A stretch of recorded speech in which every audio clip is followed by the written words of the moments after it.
Hey, where am I? Where are you? I haven't seen you in so long, Miss Linda Oh. Kenny Bodden. Michael Well, Bryant. this is wait, I thought your name was Michelle Briand Well, because you are our European correspondent. You were just in Paris.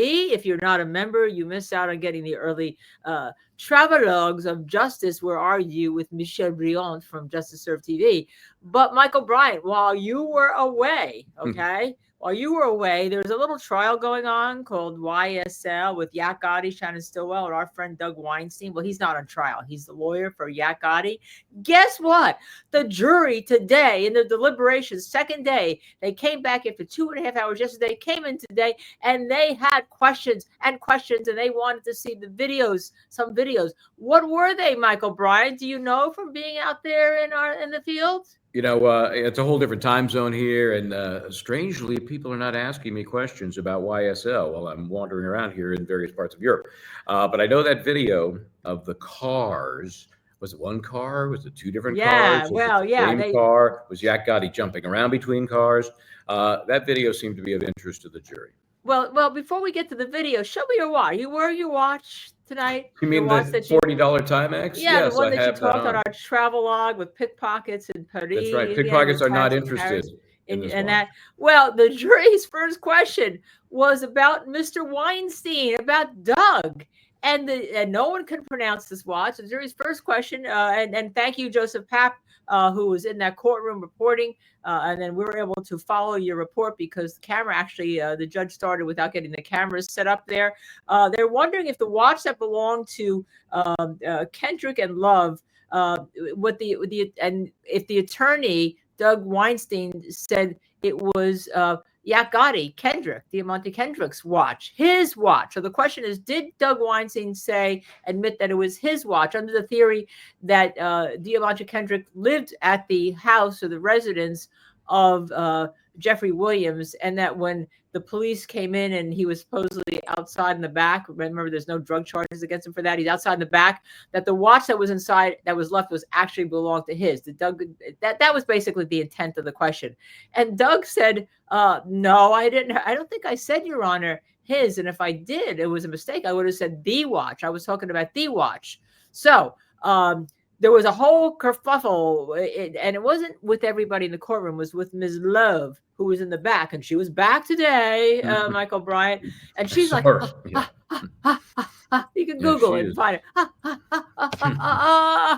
because she wanted to quite get into the picture and say that no, yes, he did, and then she asked the court to tell them, even if Doug said it was the watch, that what the attorneys say are not evidence. So the jury was brought back in, and that question was answered.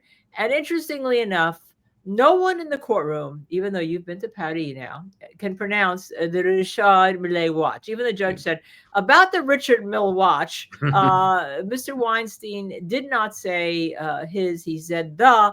But anything the attorneys say is not evidence, and you're not to take it as evidence, blah, blah, blah. But I thought it was interesting because when the jury started answering these questions, and I want to know what our viewers think, they talked about Diamante Kendrick being Yak.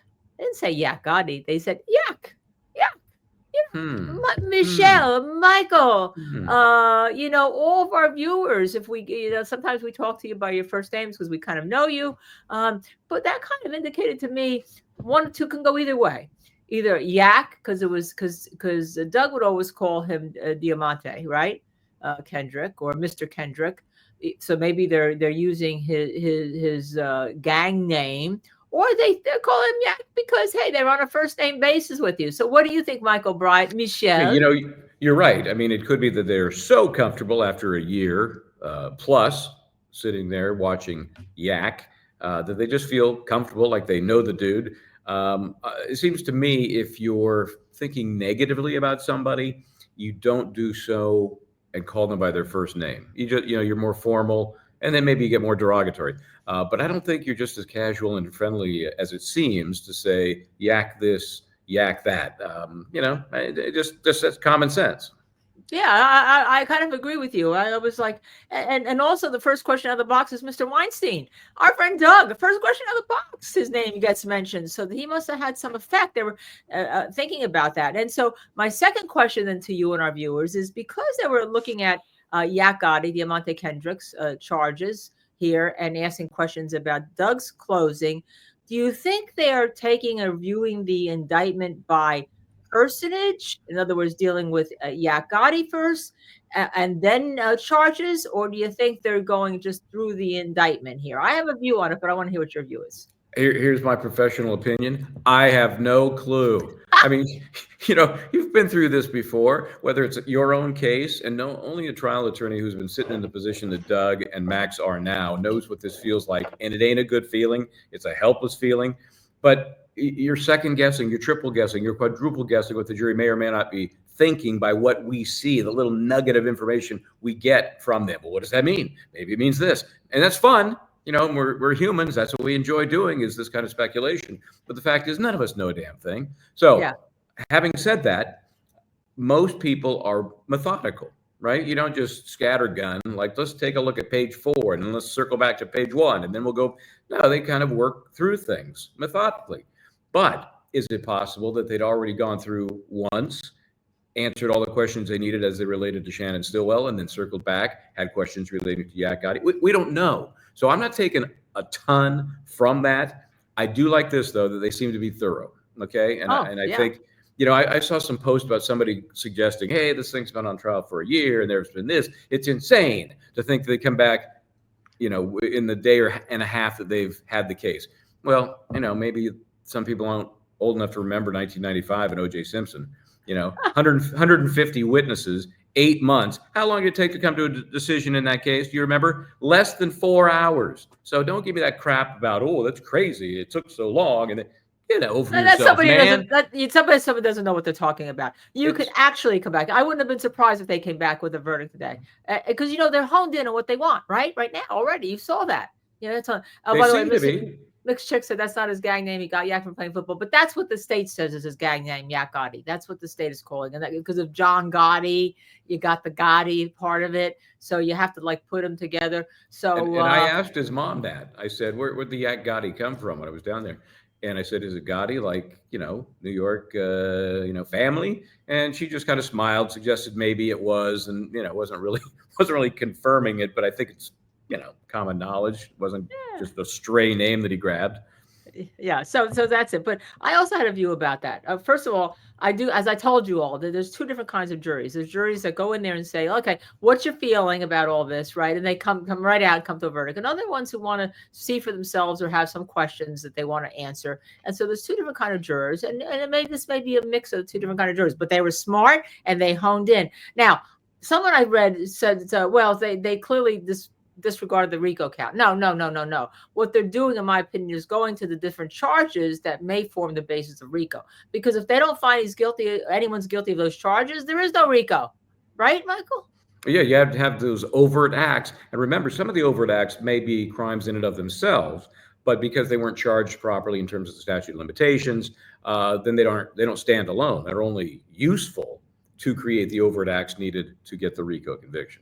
Yeah. So that was a really interesting beginning, I think. And by the way, Madeira Beach Care River, my sister's doing well. She's in rehab right now, and she'll be home on Friday, a little after Thanksgiving. But thank you for asking. That's a very nice of you. And everyone's human, even people in the trial. I try to remind everybody that the lawyers have been on trial there for now, over a year, plus the jury selection, the two lawyers that are left. And I can't imagine what it's doing to the family, including coming up to Thanksgiving when you have this over you, including the defendants, families and all. And I only hope that that they take a breath if they can and enjoy this weekend, the time with the families, and to the degree they can, set this crap aside.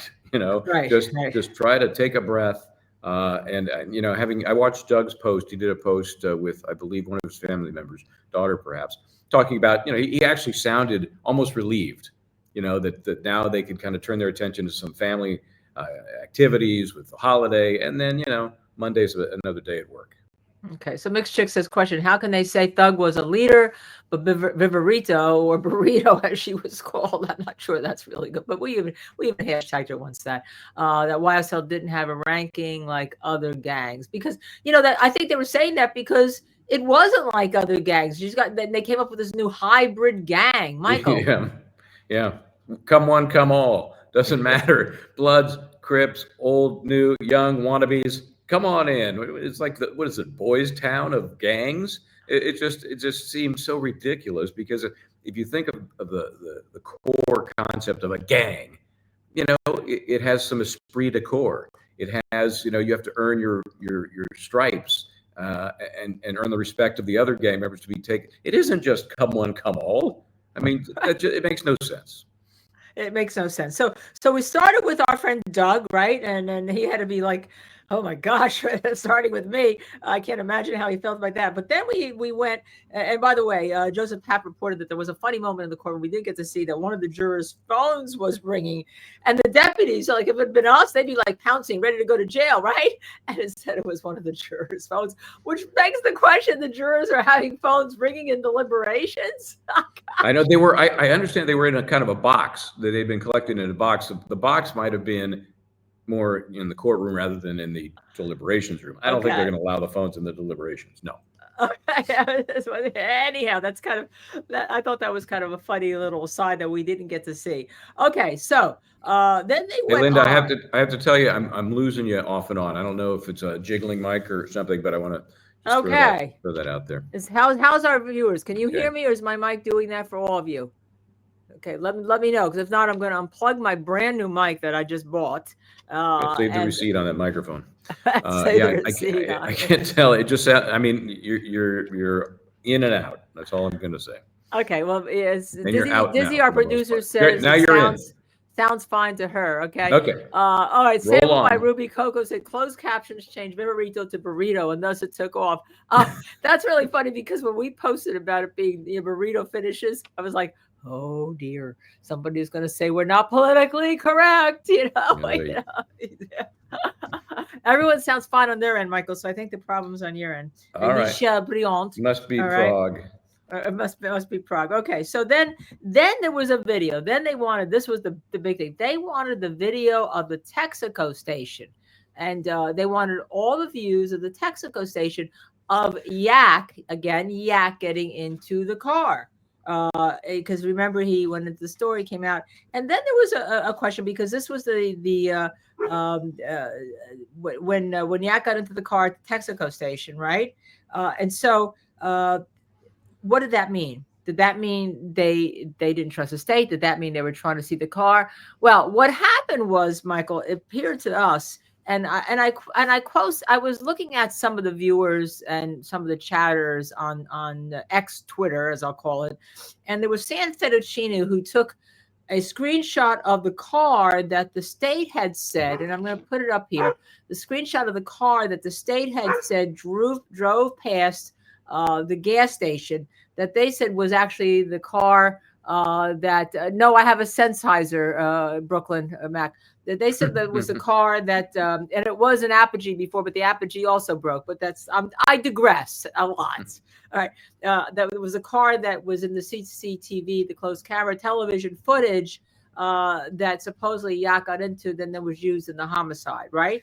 And then transpose, and that is my dog to be or not to be, who's weighing in here.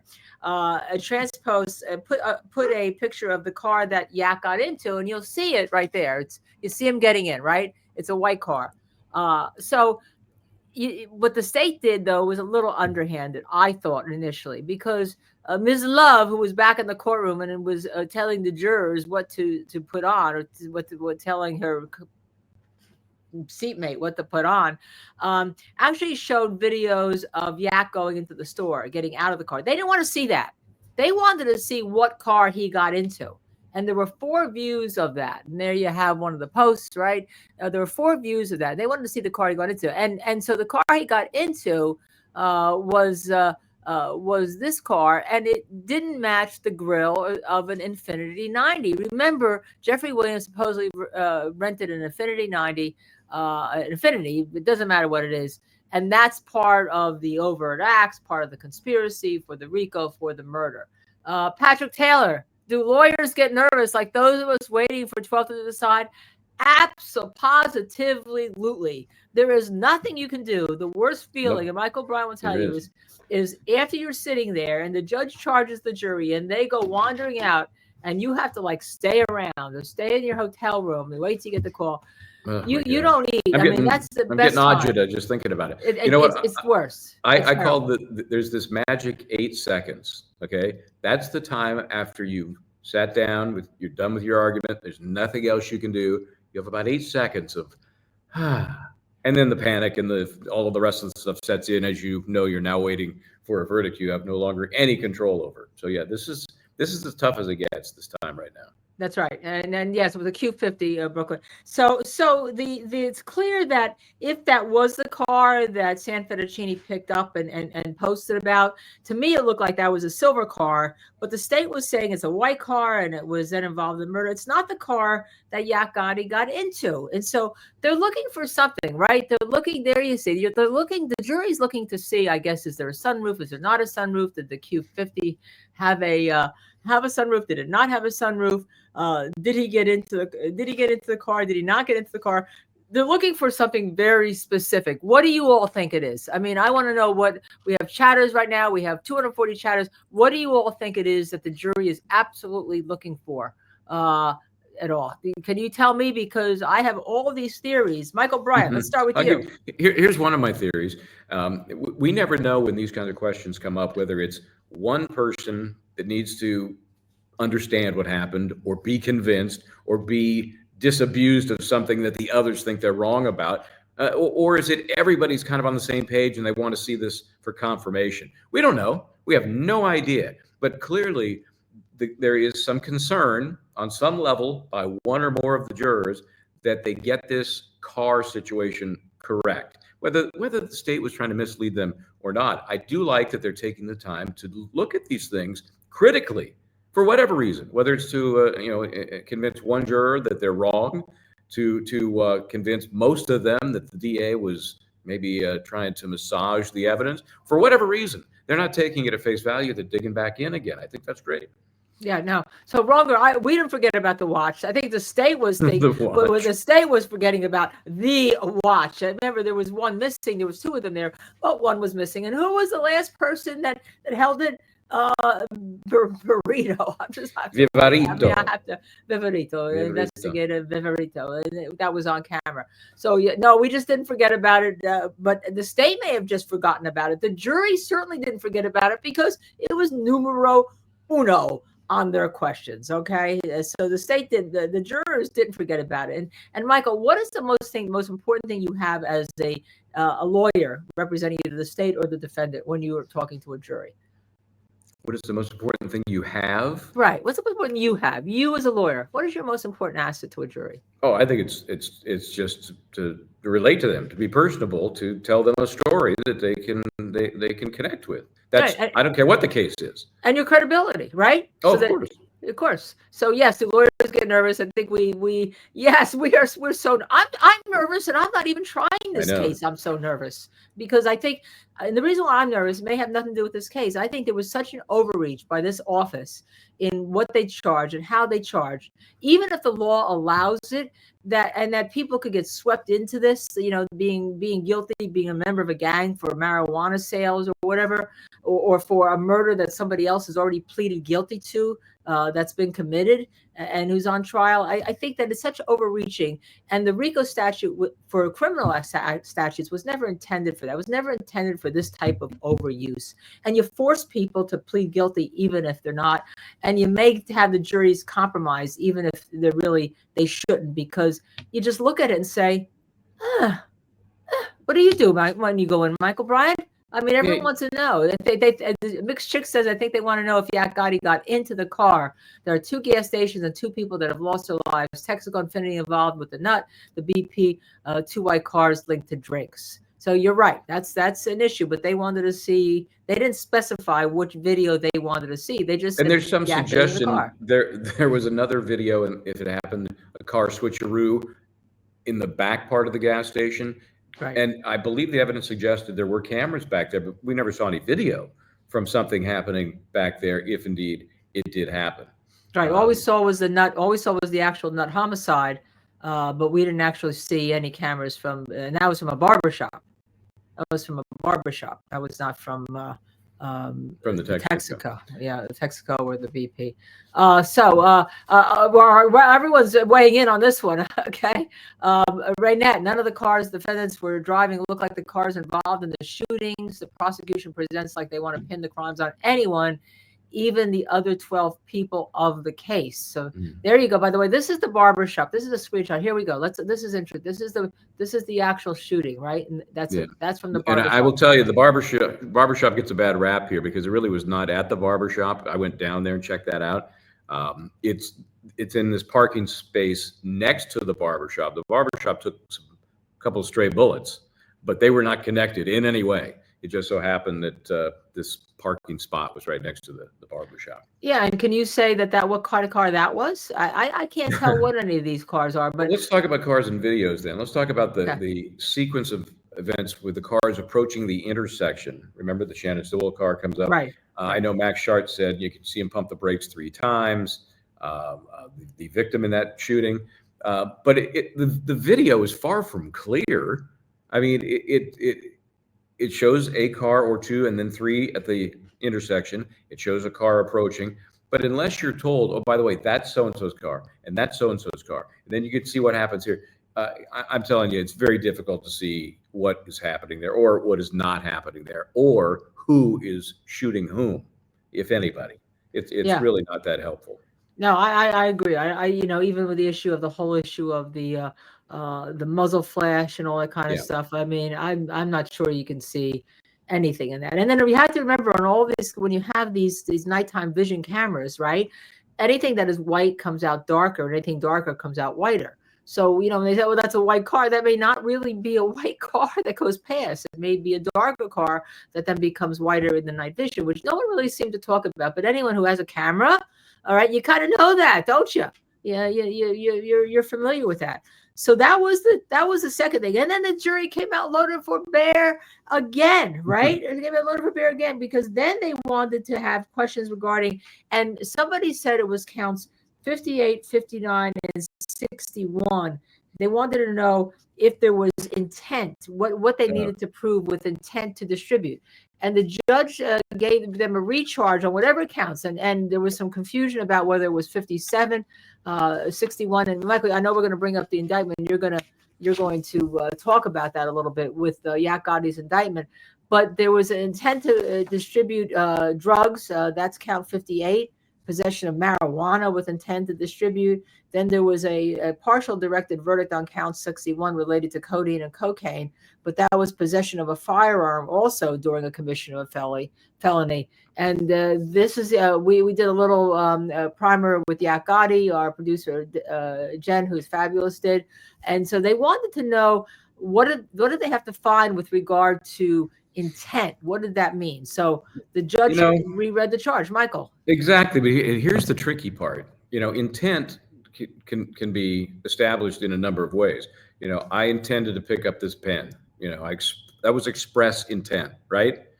I'm not going to find that in most crimes. You're not going to find express intent. It's either going to be implied or inferred somehow. They're looking for, whether they know it or not, does it mean that there is intent to sell, in this case, some drugs, if there's a large quantity of drugs, something that the prosecution might establish is more than you would need for personal use.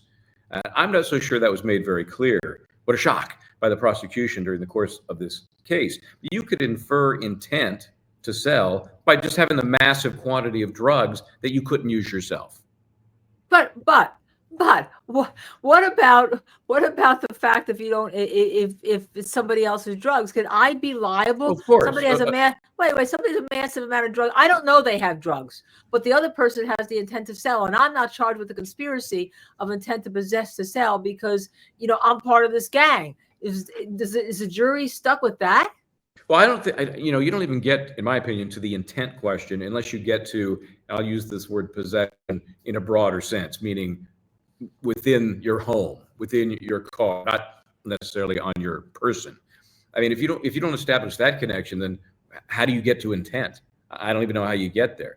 There was a very important point made by Doug Weinstein, and this is what helped him get his Yak Gotti partial directed verdict, and it had to do with the weapons and drug charges and the possession issue. And he made it very clear with Detective Inspector Viverito that the drugs in Jeffrey Williams' home were never, I think he even used the phrase, within arm's length of Yak Gotti. And when the inspector admitted that, well, where do you go with that if you're the prosecution? If you have no evidence that the contraband, in this case the drugs or the weapons that were in Jeffrey Williams' home, were within arm's reach of your client, well, that's why those directed verdicts were granted. We talked about this before they were presented, and of course, we know that they're very seldom granted. I'm sure Doug knew that it was a long shot, but what the hell? And we also talked about how you don't necessarily have to win the entire enchilada.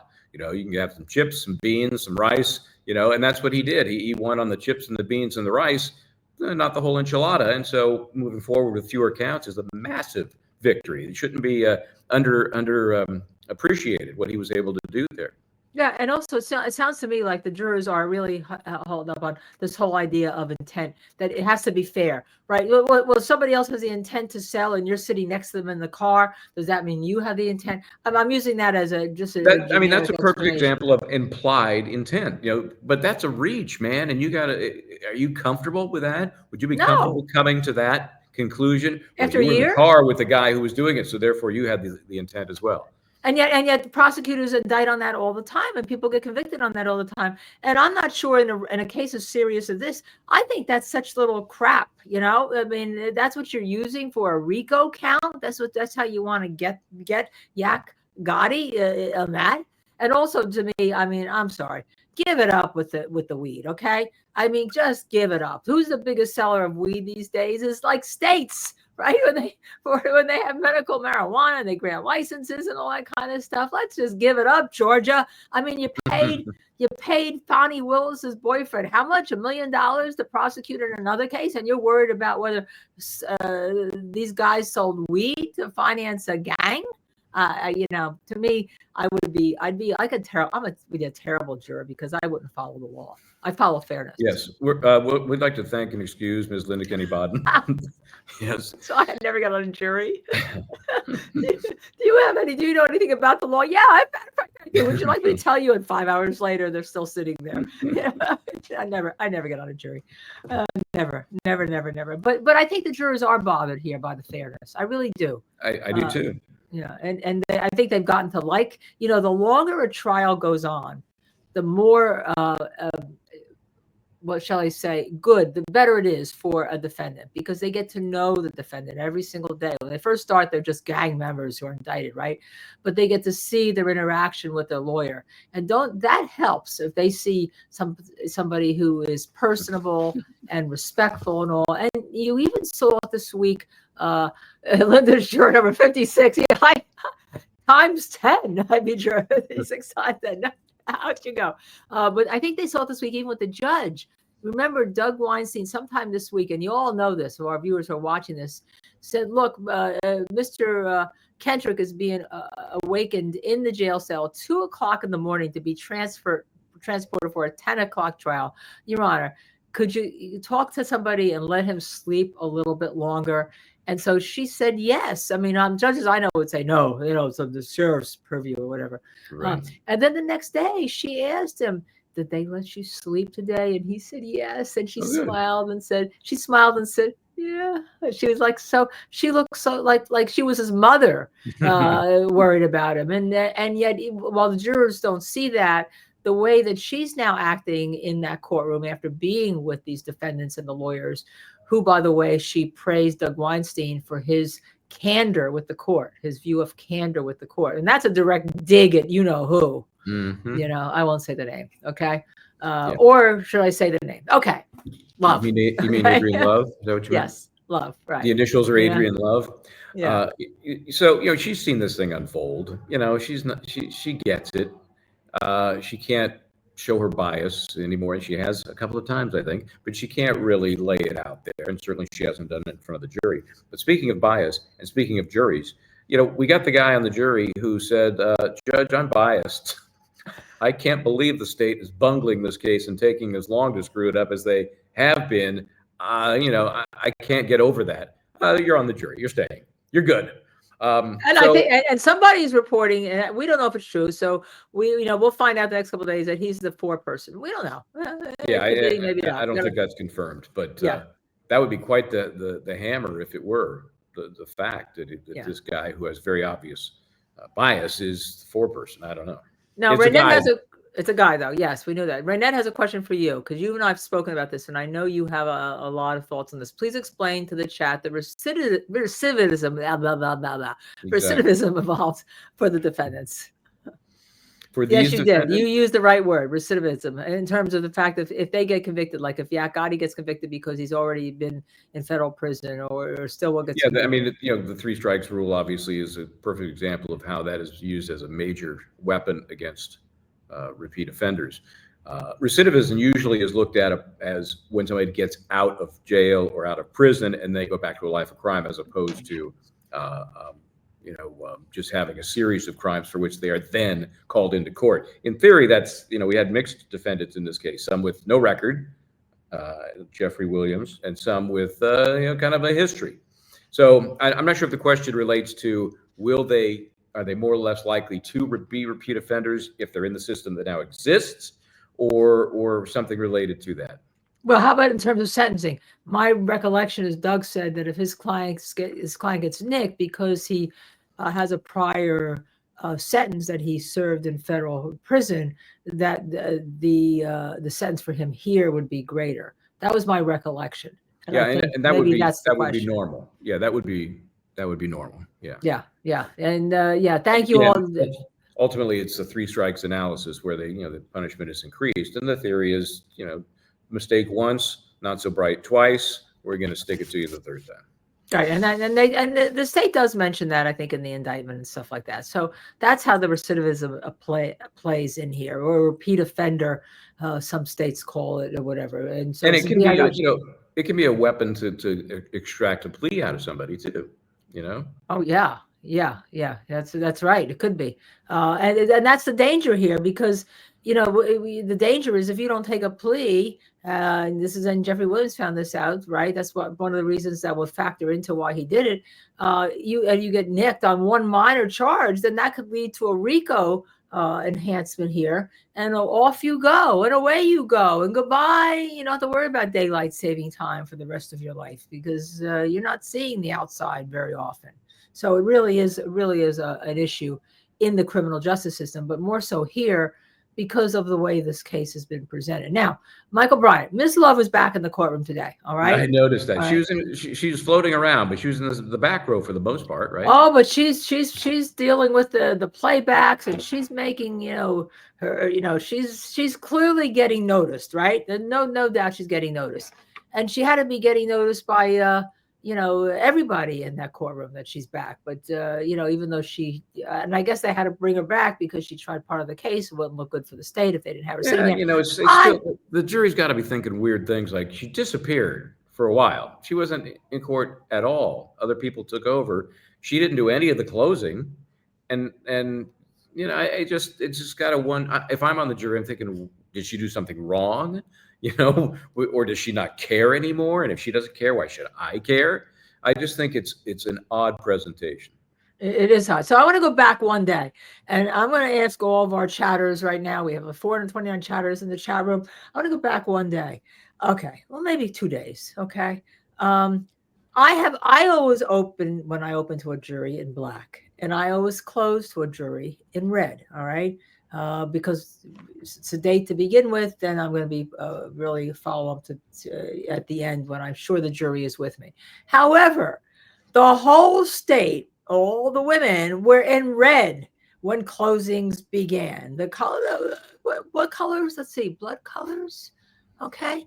They were in red. Everybody was in red. Now, the state spent the whole time telling us that if people wore colors like red, they were in a gang, right? That they were in a gang. Are they saying they're part of a gang where they try to prove their point, or they're just being ridiculous here? Or are they the gang that's going to bring down the other side, the other group? I mean, who thought of that is what I want to know, Michael Bryant. Yeah, I mean, I'm shocked. I shouldn't be any more shocked at the things they do or why.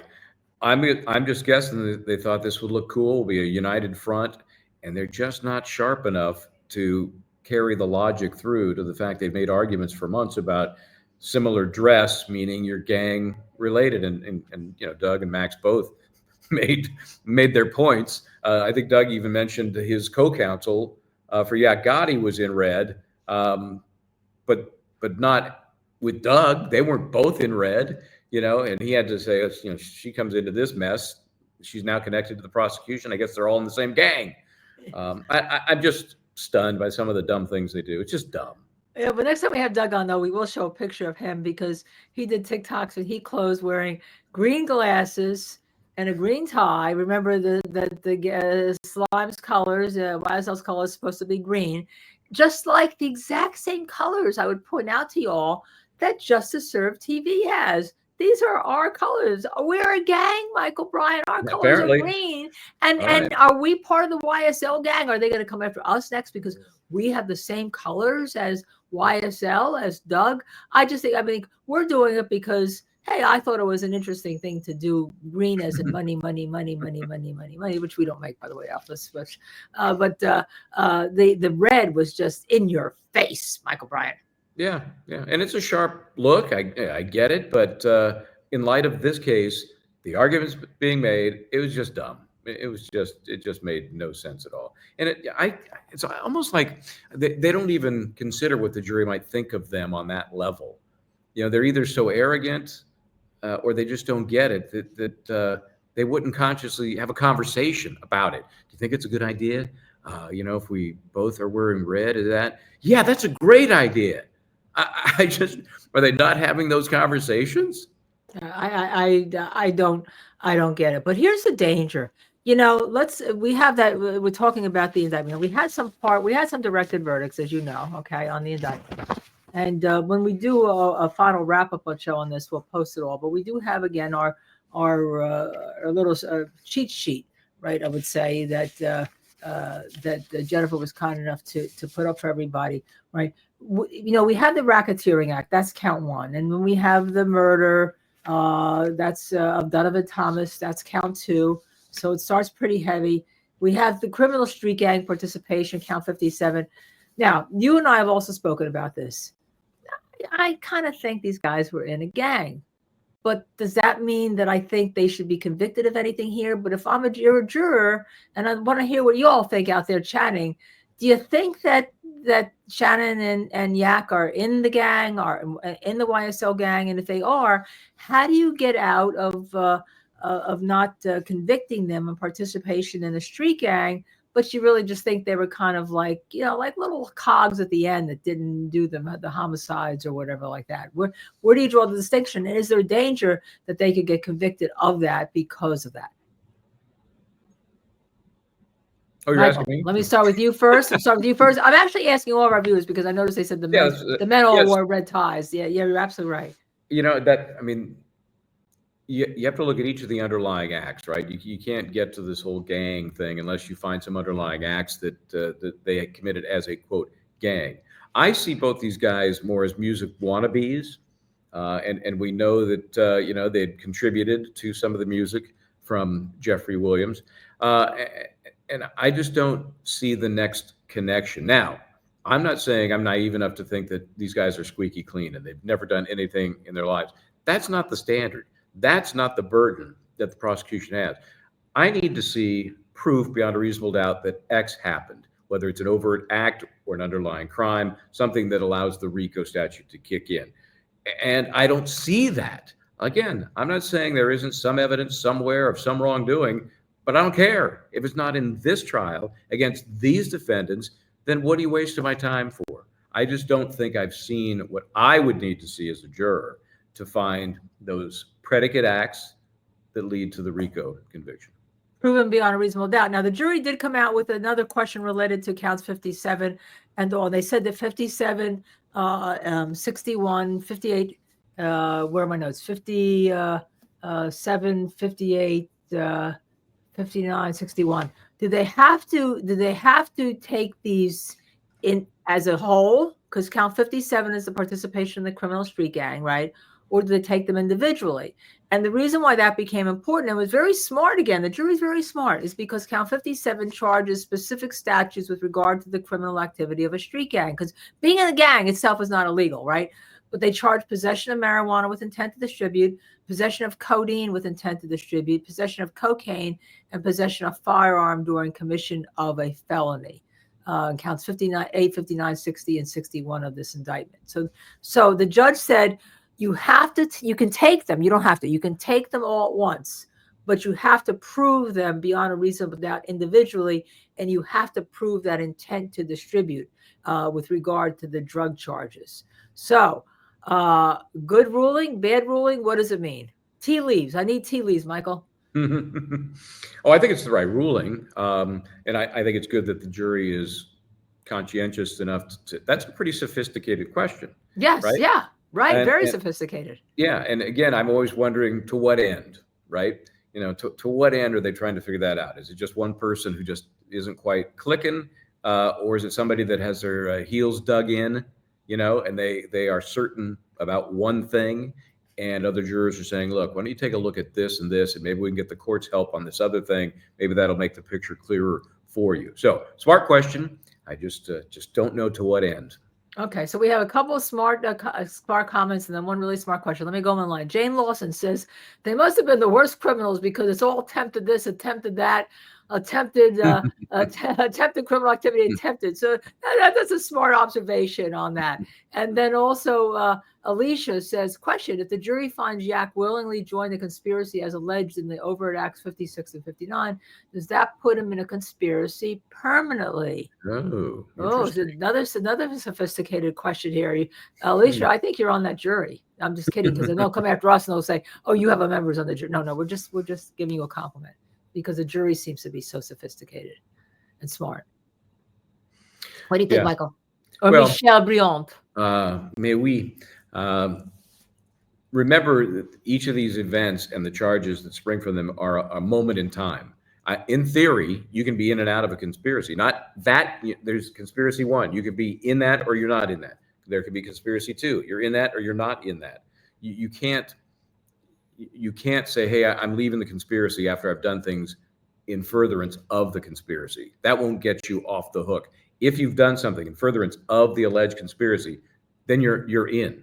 So unless you report it to law enforcement, right? That's right. That one exception, right? So permanence is kind of a weird word when you look at it in the context of a conspiracy. So, you know, that's why there's so many co-conspirators that are charged in a more traditional case, not a RICO case, where you might have, somebody who's the wheelman or wheelwoman, and you have the lookout. And at some point in the process, they say that this is not a great idea. I'm out, and they inform the cops. That's their only get out of jail free card, you know. But at the point they start doing things to help that bank heist or whatever it may be, they've done things in furtherance of the conspiracy. And but doesn't it? Let's go one step further. It seems to me that, and the one thing that the defense counsel made a point of, and Doug made a point of, is no one ever got any monetary records of Jeffrey Williams. He's supposed to be the leader, right? The snake, the head of the snake of this group, right? You supposedly have cocaine or marijuana. You sell it. You know, you're distributing it. You get the money from it. You put it back into the gang. It's like, and that's supposed to be helping the gang. But here there was no evidence that any money ever went to the head of the gang. Right? Is that why it's a hybrid? Because they couldn't prove anything? I don't understand. Yeah, it sounds like a hybrid is not a case. And you know, with Jeffrey Williams, they never really established that he was the head guy. You know, they had witness after witness suggesting they somehow needed his permission, but it was never very clean. It was never very clear. And if they couldn't attach anything done at the lower level to money he received at the higher level, there's just no connection there. And that's why I think Brian Steele was so adamant that, we could have taken this thing to verdict and done very well. But there were so many overriding issues. Cobb County is no Rice Street, but it's still jail. He wasn't doing well. Let's face it, he wasn't doing well in jail after 2 years. And in his mind, in Jeffrey Williams' mind, I'll get out. I'm out. I'm on probation, which you and I have talked about in great detail, the landmines in that probation agreement. Right. But all he's thinking at that time is, I got to get the hell out of here. I can't survive. Right. And they had the opportunity because of the whole idea of a mistrial that would have been granted, but it would have been granted without prejudice, which means that they'd still be in jail waiting for another year to go to trial, probably after the other 11 defendants are, and you never know what's going to happen. Alicia, thank you for being a huge fan watching the Hernandez trial. Yes, they're when we did that with our team, with Jose and Ron and all, we didn't tell everybody, but afterwards the court personnel came to us and said it's the most amazing trial team that they had ever seen, because it's very hard to get an acquittal of a defendant that was Aaron Hernandez, who had already been convicted of murder, which everyone knew about, and get him acquitted of a double homicide thereafter. But we had the facts on our side because we believed who the shooter was, and we presented that to the jury, and they obviously believed it too. So, yep. Sometimes you have to take that foray into those hard cases and win those hard cases for your client, and put the state to their burden that it's proof beyond a reasonable doubt. You're not going to run over everybody. And I think that's what the defense teams have done here. Okay. They're not going to run over of anybody. And yes, that cross of Bradley by Jose really was a lot of fun, wasn't it? Okay. So now we'll go back to this trial, but that's why I have such great respect. There was a long question I was reading there. I'm sorry to interrupt. Okay. No, you're not interrupting. It disappeared, but it had to do with what the attorneys say is not evidence. But I can't see the question anymore. Thank you, Jerome. No, I think I saw it. There you go. We talked a little bit of this, Jamie. Heather JD. She's also, a fellow lawyer person. I love it. I was curious to see your take on the jury question. The judge is instructing that, quote, what an attorney says is not evidence, without stating the answers elicited are evidence, and jury determines credibility. Michael. Okay, I'm trying. That's what I was trying to read it for, and then suss out what the nugget is. Sus, Karen Reed. While he's thinking about his. Don't get me started on Karen Reed. That case is totally off the rails. What do you think about his answer next week when he's back from being our correspondent overseas, doing some of these interviews we have for future things that are coming up? Karen Reed, there was a major motion filed on that, and also an attorney added to the defense team. I'm just throwing that out that we have a lot more to discuss. And also, one of the people that we interviewed on the show early on, before we became, when we were just doing this casually, Ty Tucker took a plea deal for time served. He's not going to face another murder charge. But these are cases we're covering, and we'll be back with you on those, because right now we want to stay on YSL, which is what you're all interested in. Okay, so I'm not smart enough here. There's a little clarification I would need, because I think the question is, the court is saying, remember, anything an attorney says is not evidence. And generally that applies to opening statements, closing arguments, and even some questioning sometimes can be construed as, if the attorney does it right, kind of throwing a little evidence in there that really shouldn't be. It should come from the witness stand. I don't understand, though, why that would be an issue relating to the jury determining credibility. I mean, seems to me, if the jury understands that what the attorneys say is not evidence, then what they say is not evidence. What they elicit from the witnesses is all that really matters. So I'm sorry, I'm not sure exactly where we're going with this question. Help me out if you can. Yes, Jamie. So Jamie, tell us how to pronounce your name. Jamie. Looks like Jamie. But while we're doing that, usually the judge follows up on that. What the attorneys say is not evidence, but use your own memories to determine what the evidence was related to that. Usually that's right. You've taken notes. You use your own recollection. That counts. But they were so specific. And what did Mr. Weinstein say? Right? They were just so specific with that, Michel Briand, that they really want to know if he admitted the crime for some reason. I watched Doug's closing pretty closely. It was only about 45 minutes, so it was easy to take in. I don't remember him ever identifying the watch as Yak Gotti's. I just don't remember that. So maybe not a misspeaking moment, maybe just misinterpreted what he said. But I don't remember having heard that. But that's a very important, little nugget. So if the judge is telling these folks, look, you may have heard that, you may not have heard that, but if you did, ignore it because he's not giving you evidence. You got to think back to the testimony that focused on the watch from who?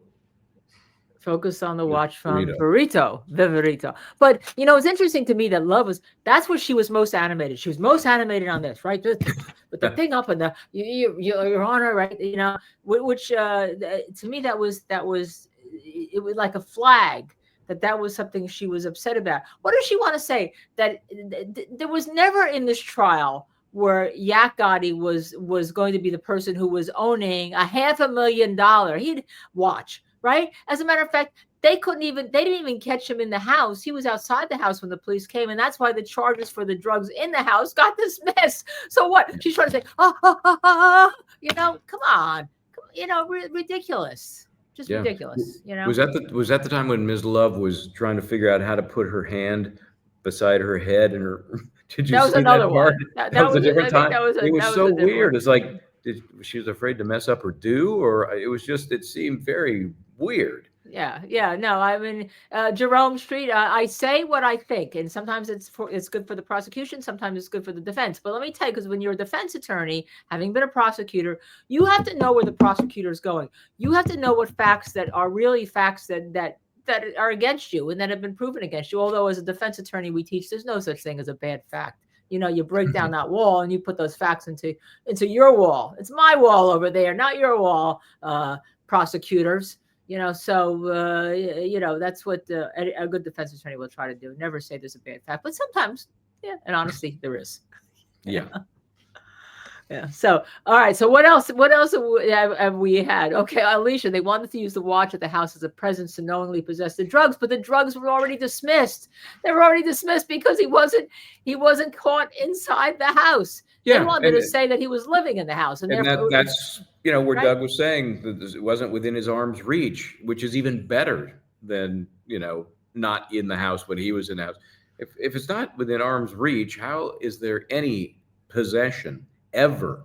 And it's amazing to get a directed verdict on anything, but that was clean, and that was thanks to Ms. Viverito. Yeah, and I agree with you. I went back and tried to listen to all of Doug's closing, and I thought he said the watch. Yeah. But you know what? Yeah, we all have problems sometimes with our hearing. His watch, the watch, whatever it was. That somebody on that jury wasn't sure whether he said it was his watch or the watch. So yeah, no, clearly, whatever we heard. Somebody had to be clarified. So Jamie Heather said, "Sorry, there are limited characters." I know. Usually I type differently because of these. These nails are just like killers, right? As Michael Bryan and Jennifer will tell you. Sorry, they're limited. The judge said what attorney says isn't evidence. The watch issue. Yes, what the attorney says isn't evidence.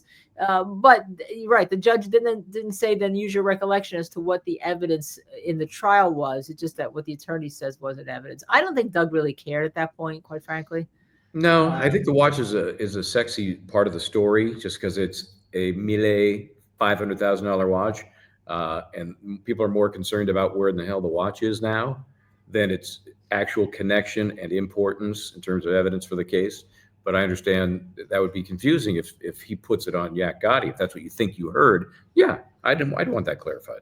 Yeah. So anyhow, so the jury had a chance to deliberate to 7, even though the judge told them she'd let them go at 3 if they wanted to. Now, some people are saying that means that they're not close to a verdict. Other people are saying, if they were close to a verdict, they would have gone to 7. I don't think it means anything. I don't think it means absolutely anything. By the way, a mixed check, you're so irreverent. You're just like us, to Linda and Michael. Would you all recommend every classes Hilton and Love teach to anyone? You don't have to answer. Well, I teach, of course, I go up every year generally, although I couldn't go last year to the Harvard Trial Advocacy Workshop. It's a 3-week course. I teach the first week, and then the first week is going to be Dave Arenberg of Florida State's Attorney, Ben Chu, a lot of people that you've seen watch high-profile cases, and we all teach. I would suggest they do have a course for lawyers.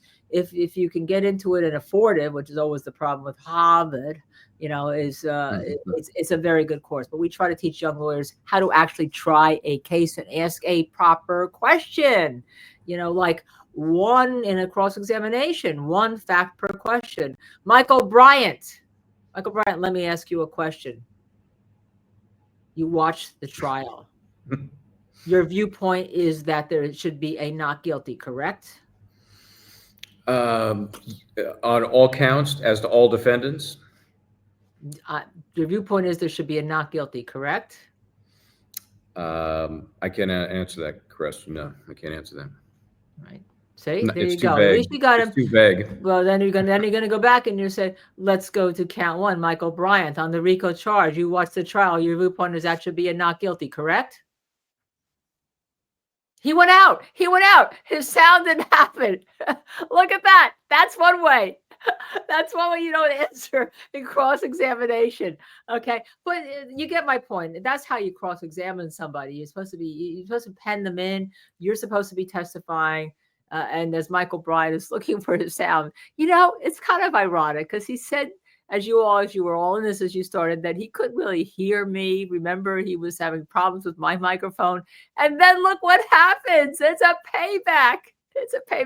He's got to cut himself. You see this? This is the French word. He did a little thing, by the way, for our viewers. You'll find it on our website about Marie Antoinette. And I think he's doing that because that was a guillotine, Marie Antoinette. So we're going to have to let Michael Bryant go. He will be back with us. He actually is on assignment. He is doing different things. If you join and become a member, you'll get some of his little travel logs for Justice Served TV early. But we're doing a number of things for next year. And then he was in Paris and he was in Budapest and Prague on some cases that we're trying to put together to try to do at the end of next year. It takes a long time, by the way, to do these cases. But all right, so from earlier, let me just answer a few questions before I let you go. It was Michael stands there looking like the Statue of Liberty. Okay. All right. Actually, we're going to wave bye-bye to him. Bye-bye, Michael. Okay. Wave bye-bye to him. By the way, it's already almost 1 o'clock where he is, so you got to give him a lot of credit for being on Justice Served TV with all of you who are here early, and of course with our producer Jennifer, who's is almost midnight where she is. But anyhow, I don't know how long the jury is going to deliberate. I don't know whether they're going to have a quick verdict on Monday, and we may find out that maybe they had a verdict on Yak Gotti that they didn't come out and tell because no one ever told them that, if you have a verdict on one defendant, you can come out and say you have a verdict. So we may find out a lot of things on Monday. And then again, the jury may go a month and be deliberating there a month. We don't know, but we're going to be on it. We're going to be covering it, and we're going to be covering the next trial too. And then when Michael Bryant gets back, we'll be doing a number of episodes. As I said, not only on this, we'll have a whole wrap-up episode. We're going to probably be a 2-hour episode with a lot of clips from the trial. And we're also going to do an episode on updates of non-Syed case things happened today, the Karen Reed case, the other case we talked about, the murder case, and we'll see where we are. Now, if I had been voting, I would have voted not guilty for Yak Gotti already, but I'm not on that jury. A lot of you are on that jury, and we have to remember that 2 people did get killed. So it is a very important case, and people's lives lie in what happens next. So I'm Linda Kenny Bodden. Thank you for joining us. If we didn't get to your questions, stay with us. We'll be back next Tuesday night, I believe, unless there's a verdict on Monday night, and we'll be answering more of your questions with us. Send them in between to us, to our email, to our account, post them here, put them on our X Twitter, put them on our Facebook page, whatever you want to do, and we'll try to get to all of your questions. In the meantime, become a member, but as Michael Bryant would say, do the right thing and like, subscribe, share, and notify. And I'll see you next time.